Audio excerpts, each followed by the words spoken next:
Assalamualaikum warahmatullahi wabarakatuh. Perkenalkan, nama saya Anissa Hardiana Lonang dengan NIM 203.0012003. Halo, perkenalkan nama saya Muhammad Faris Budiono dengan NIM 203001242. Perkenalkan, nama saya Husnul Karim dengan NIM 203011222. Perkenalkan, nama saya Duta Hidayat dengan NIM 203001210.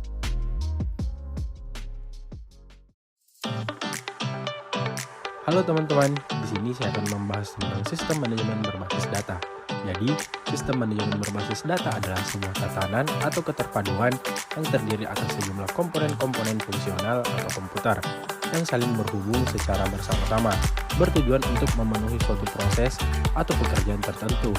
Sistem ini merupakan gabungan antara basis data dan kumpulan program atau perangkat lunak DBMS atau Database Management System.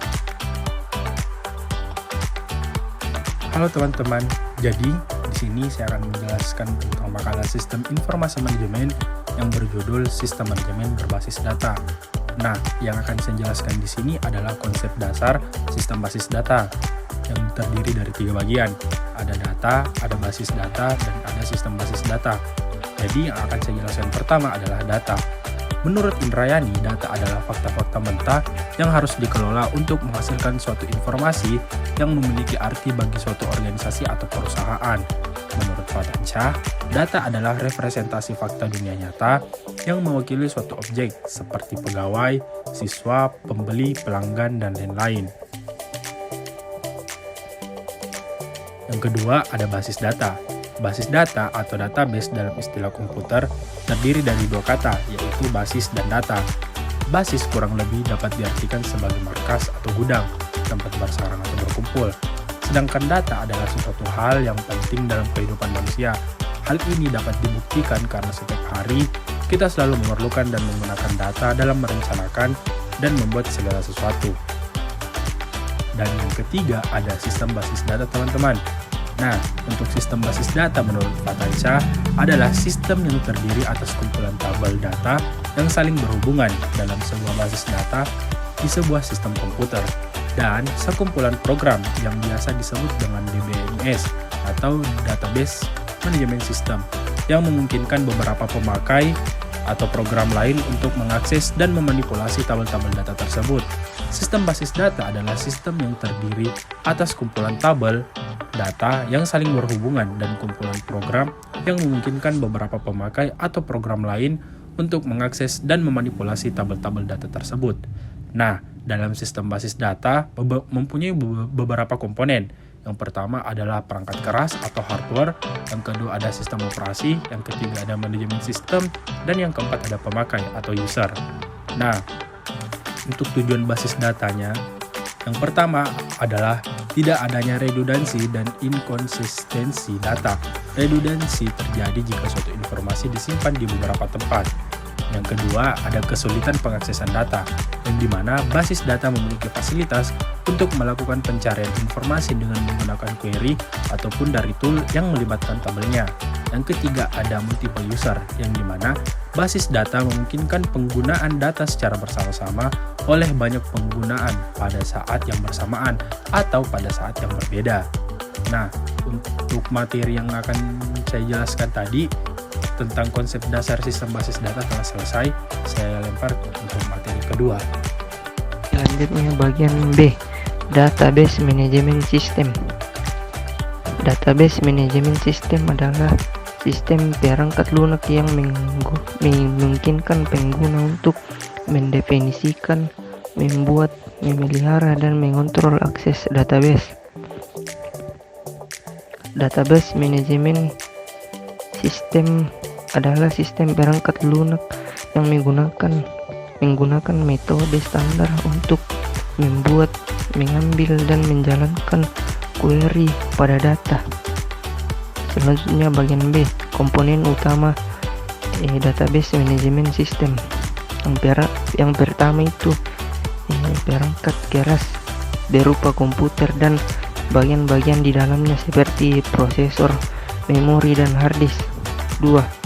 Data. Dalam basis data mempunyai sifat terpadu berarti bahwa berkas-berkas basis data yang ada pada basis data saling terkait dengan berbagai data yang dapat dipakai oleh sejumlah pengguna. 3. Perangkat lunak berkedudukan antara basis data atau yang dapat disimpan dalam harddisk dan pengguna. Inilah yang berperan melayani permintaan pengguna. C. Istilah dalam database manajemen sistem. Beberapa hal yang termaksud unsur dari basis data adalah yang pertama, entitas, yaitu orang,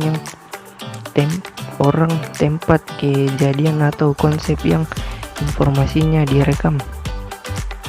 2. File. Setiap enti mempunyai atribut atau sebutan untuk mewakili suatu enti. 3. Record, yaitu adalah kumpulan isi elemen data yang saling berhubungan menginformasikan tentang suatu enti secara lengkap. 4. Data atau data value, yaitu data aktual atau informasi yang disimpan di setiap data elemen.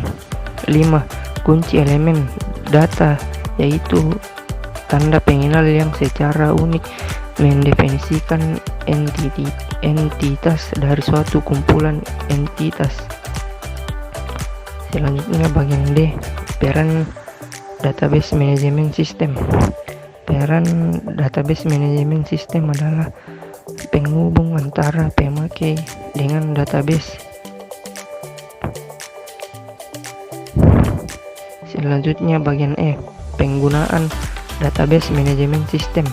Ada beberapa penggunaan database manajemen sistem. Yang pertama itu sistem engineer, tenaga ahli yang bertanggung jawab atas pemasangan sistem basis data dan juga mengadakan peningkatan dan melaporkan kesalahan dari sistem tersebut kepada pihak penjual. 2. Database administrator, tenaga ahli yang mempunyai tugas untuk mengontrol sistem basis data secara keseluruhan. 3. End user. Ada beberapa jenis tipe pemakai terhadap suatu sistem basis data yang dapat dibedakan berdasarkan cara mereka berinteraksi terhadap sistem.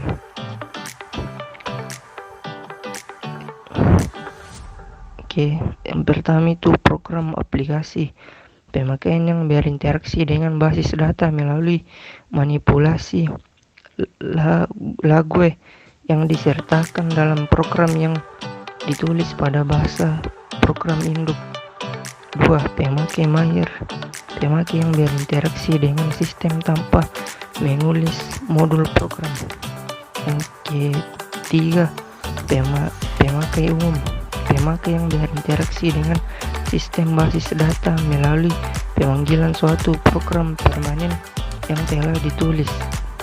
4. Pemakai khusus, pemakai yang menulis aplikasi basis data non konvensional tetapi untuk keperluan khusus seperti aplikasi sistem pakar, pengolahan citra dan lain-lain. Baik, itulah materi yang bisa saya sampaikan. Assalamualaikum warahmatullahi wabarakatuh.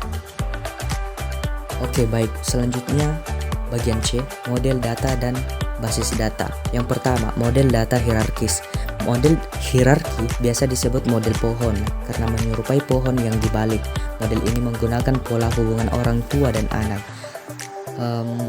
Kelebihan basis data hierarki yaitu dapat dengan cepat dilakukan retrieve, dengan integritas data mudah dilakukan pengaturan,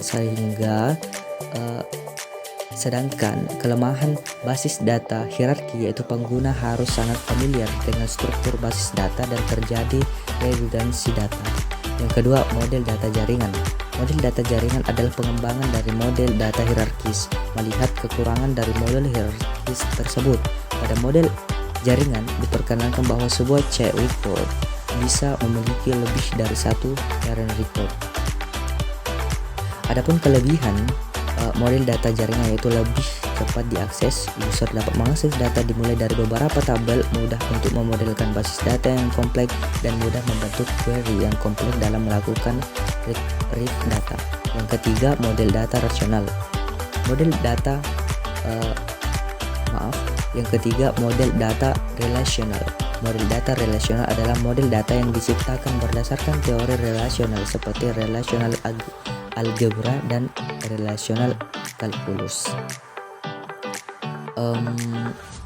Adapun kelebihan dari model data relasional itu, data sangat cepat diakses, struktur basis data mudah dilakukan perubahan, data direpresentasikan secara logik, user tidak membutuhkan bagaimana data disimpan, mudah untuk membentuk query yang kompleks dalam melakukan retrieve data. Sedangkan kelemahannya itu basis data relational, yaitu kelompok informasi tabel yang berbeda harus dilakukan join up untuk melakukan retrieve data.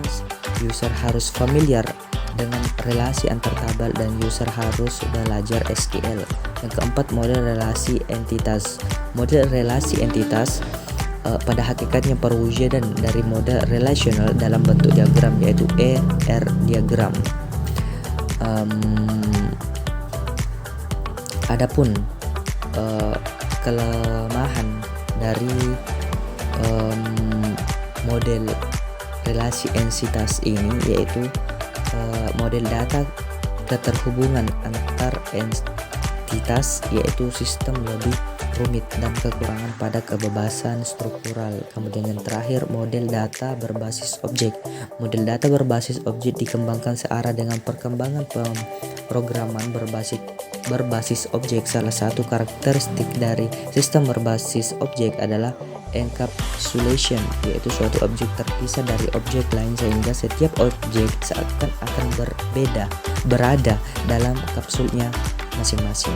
Kelebihan basis data orientasi objek yaitu program hanya dibutuhkan memahami konsep berorientasi objek untuk mengkombinasikan konsep berorientasi objek dengan storage basis data rasional. Sedangkan kelemahannya yaitu berorientasi objek, user harus memahami konsep berorientasi objek karena basis data berorientasi objek tidak dapat bekerja dengan metode pemrograman tradisional.